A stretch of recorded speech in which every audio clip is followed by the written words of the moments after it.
الشيطان الرجيم بسم الله الرحمن الرحيم يا أيها الذين آمنوا اتقوا الله وكونوا مع الصادقين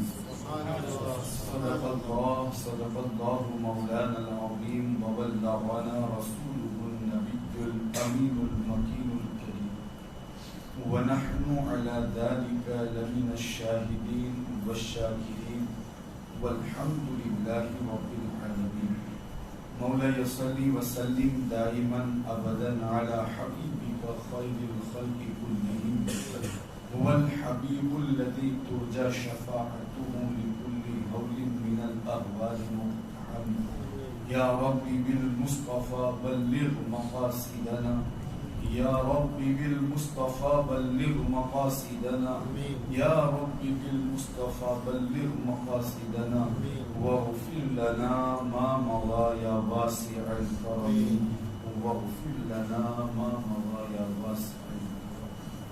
انتہائی عقیدت و محبت کے ساتھ درود پاک کا نذرانہ عقیدت پیش کریں.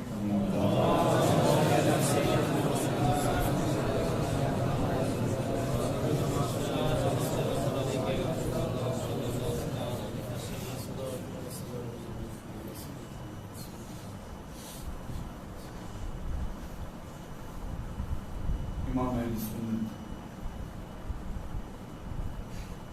بارگاہ رسالت محمد صلی اللہ علیہ وسلم اس انداز میں خراج عقیدت پیش کریں. لحد میں عشق رخ شاہ کا داغ لے کے چلے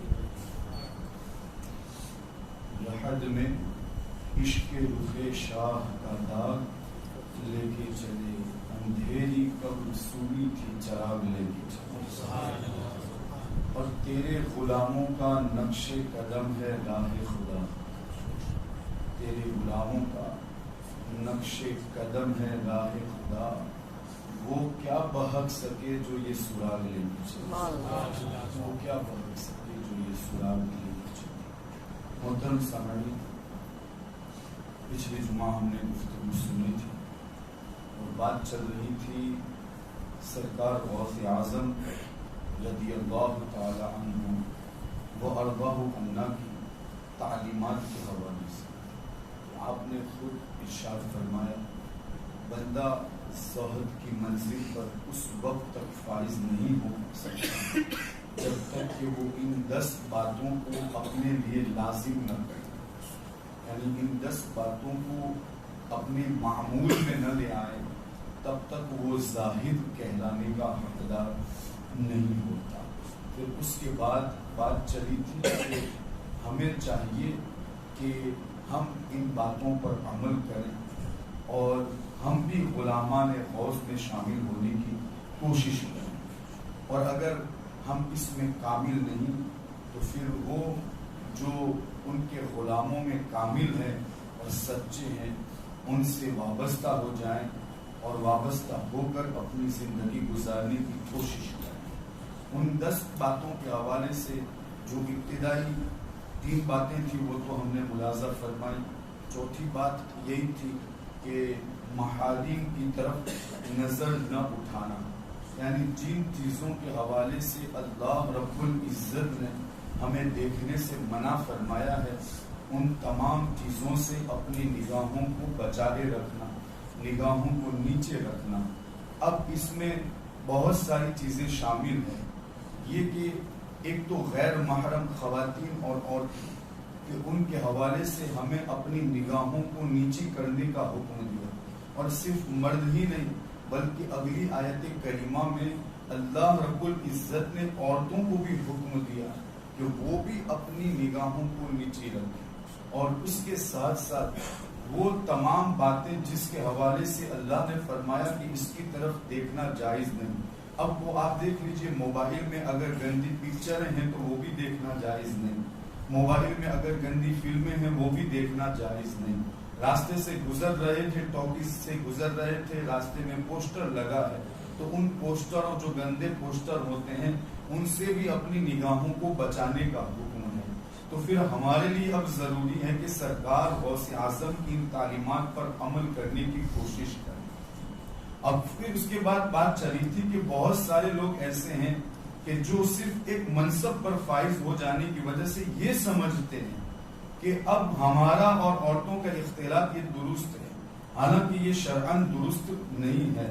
قرآن مقدس کی آیت کریمہ میں بھی اس کا صاف مطلب واضح ہے کہ وہ ہمارے لیے چونکہ نامحرم ہے، غیر محرم ہے، تو اب ہمارے لیے ضروری ہے کہ ہم اس سے بچنے کی کوشش کریں، اور اگر ہم اس منصب پر فائز ہیں تو پھر اب شریعت نے بھی ہمیں بہت ساری راہیں دکھائی ہیں، ہمیں اس کے ذریعے کام لینا ہوگا تاکہ اللہ اور اس کا رسول راضی ہو جائیں، کیونکہ ہم سے پہلے بھی بہت سارے پیران نظام ایسے گزرے ہیں کہ جنہوں نے شریعت کے دائرے میں رہ کر لوگوں کو اپنے سے قریب کیا اور ان کے ایمانوں کی حفاظت کی۔ اسی لیے میں آج آپ کے سامنے پیر کے حوالے سے اور جن سے ہم بیعت کرتے ہیں اس کے حوالے سے کچھ باتیں بتانا چاہتا ہوں۔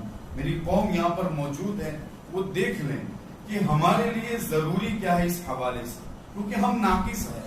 اگر ہم عمل کرنا جانتے بھی ہیں تو عمل کرنے کی کوشش کرتے ہیں، لیکن اس میں بھی بہت ساری کوتاہیاں ہوتی ہیں، اور اگر مان لیجئے کہ ہم عمل کرتے ہیں اور ہم متقی اور پرہیزگار ہونے کی کوشش بھی کرتے ہیں تو پھر چاروں طرف سے ہمارے اوپر شیطان کی طرف سے حملے ہوتے ہیں، وہ ہمیں شریعت کی راہ سے ہٹانے کی کوشش کرتے ہیں، اللہ اور اس کے رسول کو ایسے ہمیں کام کروانے کی کوشش کرتے ہیں کہ جس سے اللہ اور اس کا رسول ناراض ہو جائے۔ تو اب ایسے وقت میں ہم کیا کریں؟ تو ایسے وقت میں اب ضروری ہے کہ کسی پیر کامل کا ہاتھ تھام لیں، ان کا دامن تھام لیں، چونکہ ہم تو کامل نہیں لیکن وہ کامل ہے، اس لیے اب چونکہ ہم نے ان کا دامن تھاما ہے تو انشاءاللہ ہمارا بیڑا پار ہو جائے گا دنیا اور آخرت ہر اعتبار سے۔ اگر آج بھی اگر کوئی پیر سے کوئی بیعت نہیں ہوا ہے تو پھر میں ان سے بھی گزارش کراؤں کہ اس میں دیر نہ لگائیں، اس لیے کہ اگر اس میں دیر کرو گے اور اس میں لیٹ ہو جاؤ گے تو ہو سکتا ہے شیطان کے بہکاوے میں آ جاؤ اور پھر آپ کا ایمان ہی سلب ہو جائے، آپ کو کسی ایسے کی صحبت حاصل ہو جائے جو تمہارے ایمان کو ختم کر دے۔ اس لیے آج اگر ہمارے سر پر کسی پیر کا ہاتھ ہو یا ان کی شفقتیں ہوں یا پھر ان کا دامن ہو، ان کے دامن سے ہم وابستہ ہوں، تو پھر یاد رکھیں اس کے بے شمار فوائد ہیں، اور سب سے بڑا فائدہ یہ ہوتا ہے کہ ہمارا ایمان محفوظ ہو جاتا ہے۔ تو پھر اب جب ہم ان کے ساتھ وابستہ ہوں گے تو اب ان کے لیے بھی شریعت کی طرف سے کچھ احکام ہے، ہم ہر ایک کا دامن یوں ہی نہیں تھام لیں گے۔ ہاں، عزت اور تعظیم کی بات بالکل جدا گانا ہے، جیسے میں نے پچھلی جمعہ بتایا تھا، سید زیادہ چھوٹا ہی کیوں نہ ہو وہ ہمارے لیے قابل تعظیم ہے، وہ ہمارے لیے قابل احترام ہے، لیکن جہاں بات دینے کی بات آئے، ہاتھ دینے کی بات آئے یا بیعت کرنے کی بات آئے تو پھر شریعت نے جہاں ہماری رہنمائی کی ہے ہم اس حوالے سے دیکھیں گے کہ شریعت نے ہمیں کیا کہا ہے، اور پھر ہم کیسوں کے ہاتھ میں اپنا ہاتھ دے سکتے ہیں اور کس کو اپنا پیر بنا سکتے ہیں۔ یہ ہمارے لیے ازحد ضروری ہے کہ ہم ان باتوں کو سمجھ لیں۔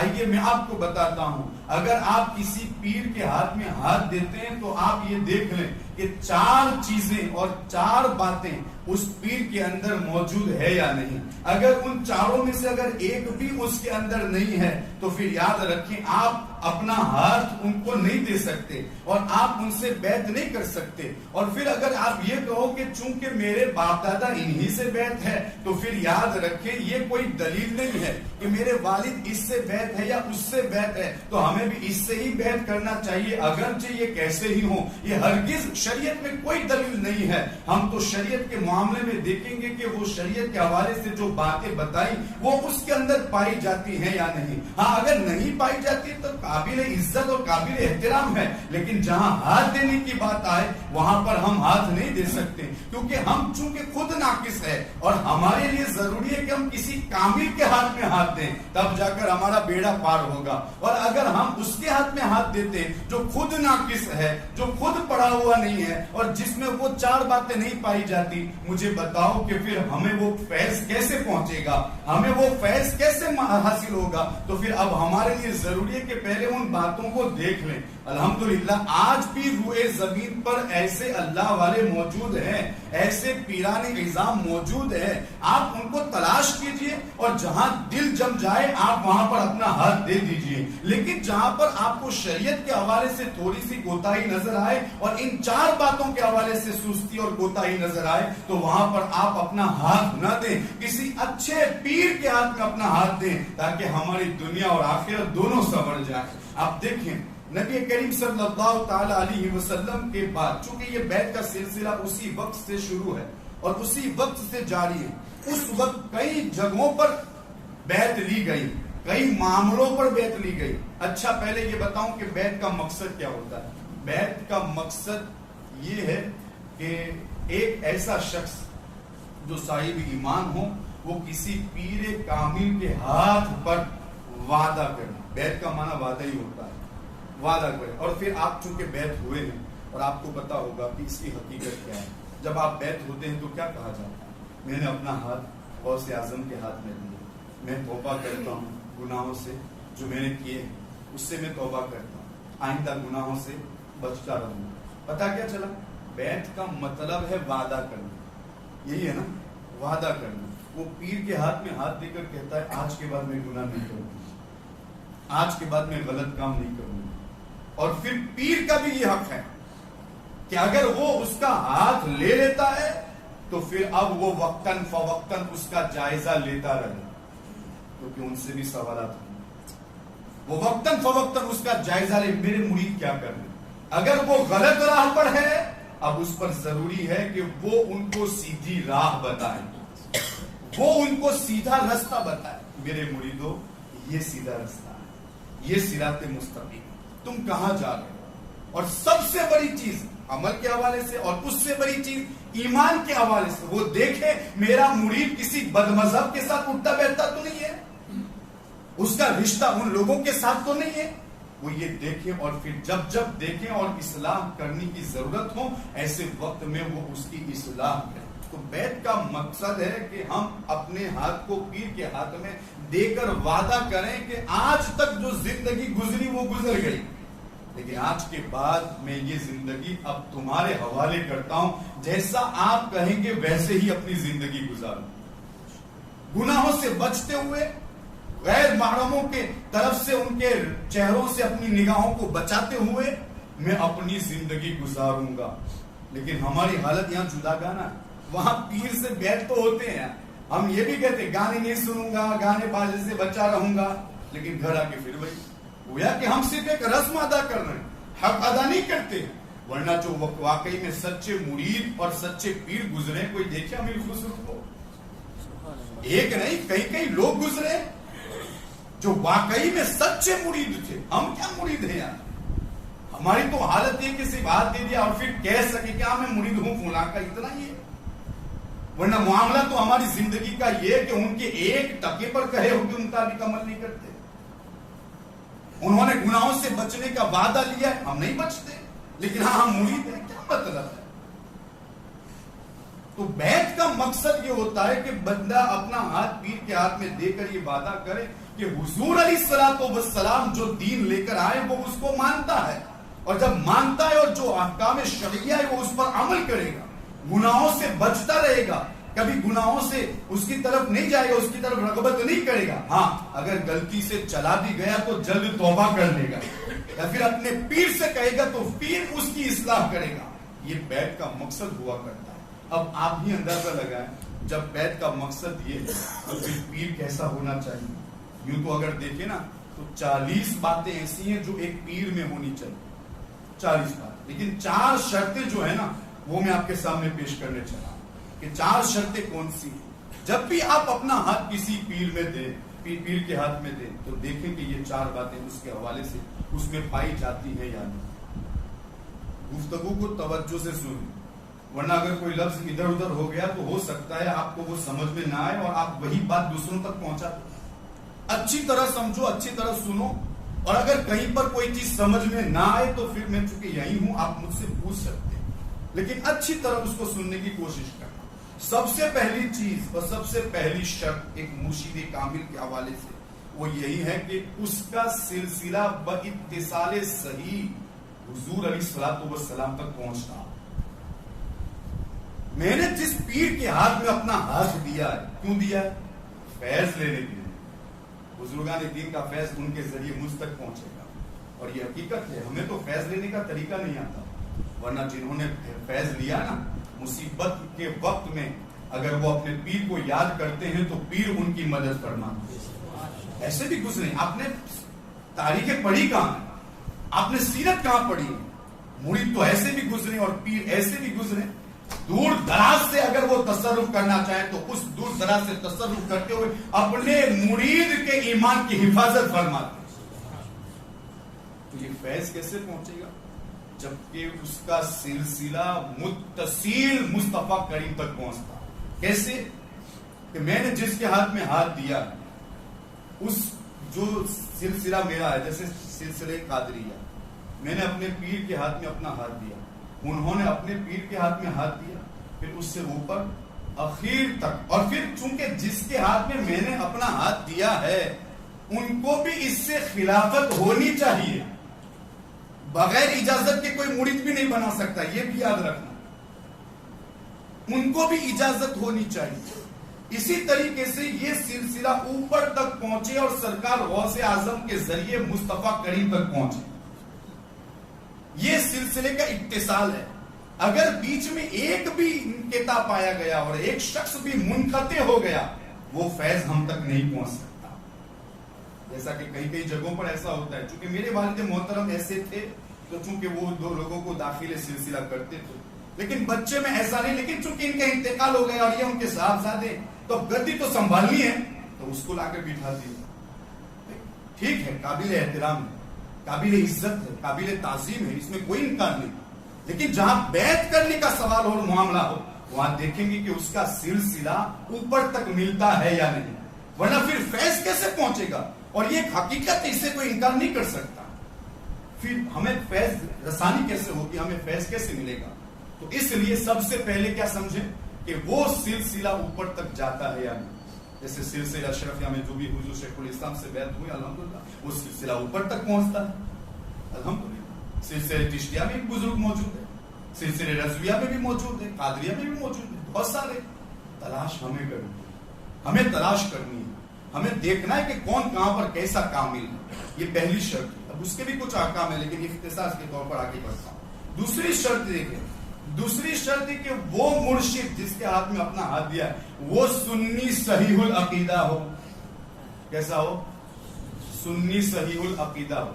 آپ لوگ یہ سمجھیں گے کہ یار صرف سنیوں میں تو پیر ہوتے ہیں، نا، ان کے مذہب میں بھی کچھ پیر بنے بیٹھے ہیں، ان کے نزدیک بھی تو ہے پیری مریدی، ان کے نزدیک بھی ہے، ان کے نزدیک بھی کچھ پیر بنے بیٹھے ہیں۔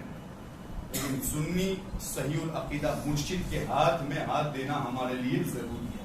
اب یہاں پر وہ لوگ بھی سمجھیں جو پیر ہیں، بزرگ بنے ہیں، لیکن ہر ایک کی مجلسوں میں حاضری دے دیتے ہیں، سب کے ساتھ اٹھتے بیٹھتے ہیں اور مریدین کو بھی نہیں روکتے اور مریدین کو بھی باز نہیں رکھتے، اور یہ کہتے ہیں کہ یار ہمیں اس سے کوئی مطلب نہیں، کوئی کہیں پر بھی بیٹھے۔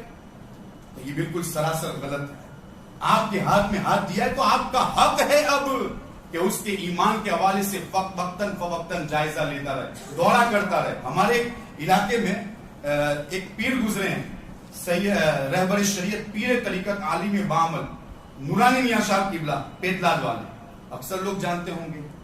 ان کی یہ عادت تھی کہ جو بھی ان کے حلقہ ارادت میں، جانتے نا پیر نورانی میاں صاحب قبلہ کو، بہت بڑے بزرگ گزرے جن کے دم قدم سے الحمدللہ آج ہمارے علاقوں میں سنیت بچی ہوئی ہے، بالخصوص پیپڑیا وغیرہ ارد گرد میں بہت سارے مریدین وہاں پر پائے جاتے ہیں۔ یہ انہی کا صدقہ۔ جانتے ہیں جب وہ کسی کو اپنے حلقہ ارادت میں لیتے تھے تو پھر اس کے بعد اس کے ایمان کا بھی جائزہ لیا کرتے، اور انہیں کبھی یہ محسوس ہوتا کہ اس علاقے میں کہیں کوئی سر اٹھا رہا ہے، کوئی فتنہ پیدا ہو رہا ہے۔ ہم نے یہ سنا ہے بزرگوں سے، ان کے حوالے سے، کہ وہ سائیکل پر جا کر ان کی اصلاح کرنے کی کوشش کرتے۔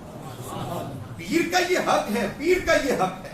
پیر سے پوچھا جائے گا، بندے نے تو اپنے آپ کو تمہارے حوالے کر دیا تھا، تو اس نے تو اپنا حق ادا کیا، آپ نے اس کا حق کیا ادا کیا؟ آپ نے اس کے حوالے سے کیسے حقوق ادا کیے؟